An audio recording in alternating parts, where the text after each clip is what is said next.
that. Thanks, Steve. Thank you, Colin. Could you go over to Jim from Ireland? Steve, I want to first of all ask you about Jack Colback.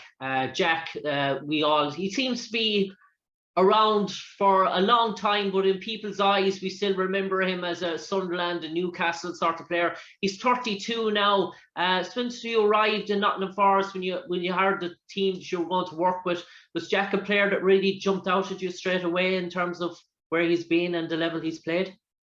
I was aware of that for sure, and all of them things you just said about his previous clubs and his time in the Premier League and what experience he has and hope he's willing to use. So yeah, it was one of my early conversations with players when I came through the door, and without really knowing him, sort of recognise the fact that looking at his appearances and, like I said, his time in the Premier League, that he should have more than something to offer. And I said to him from the start, it was important that we work together, make sure we get the best out of him, because we've got some older players here, but not loads, in terms of that sort of twilight area of 28 and above. And Jack is one of them. And first and foremost, he's a footballer, and he needs to make sure when he plays, his performances are good.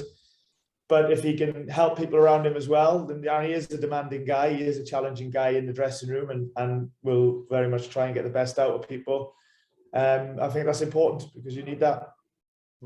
And you still see the drive and the hunger when you talk to Jack, even to get back to those high, lofty levels that you used to play at? Well, he wouldn't be involved if I didn't say nobody would. If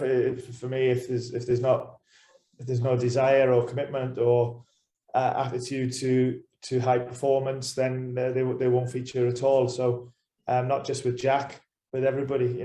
That's a starting point for me. You don't look any further than attitude if it's not right. And to flip it round, I've seen a real positive mentality from him, a real desire to do well as an individual. But as I said before, somebody who wants to help the team as well. And you saw it the other night, changing position, not an ideal solution that we had to give to a problem, but at the same time, one that he very much committed to and took it in his stride, and was no doubt for him.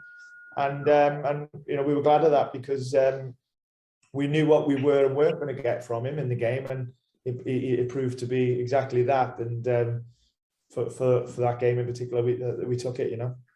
And Steve, just on the threat of Preston, they've had great results as of late, most notably the coup of beating Bournemouth. And just in relation to the formation they played, the two up top and the player in the hole, in the last few games, the player in the hole has been Alan Brown, a real sort of instrumental driving sort of force. When you plan to set up to minimise Preston, is Brown one of those players you sort of earmark in terms of trying to negotiate his influence and his sort of passing ability?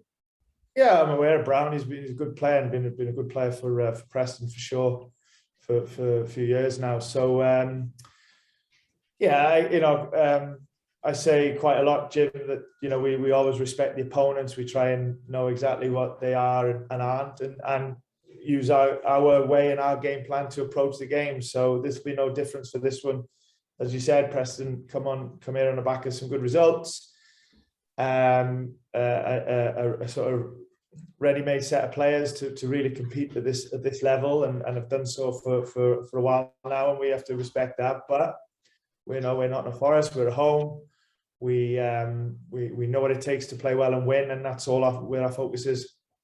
And finally, for me, Steve, have you set sort of mini targets for yourself now in terms of where you want to be maybe at Christmas time in terms of the table, and they may be sort of kicking on? Have you set sort of agendas in terms of a 4-week sort of plan? Yeah, I think it's always important to goal set and to know where you'd like to be. It's for the dressing room and nowhere else. So, we'll keep it to ourselves. But for sure, we're still at that stage of the season where you're just trying to amass as many points as you can, and just sort of not looking too far ahead. But for sure, we know where we'd like to be and where we want to be, and we've got to commit to that. So game by game. Cheers, Steve. Best luck.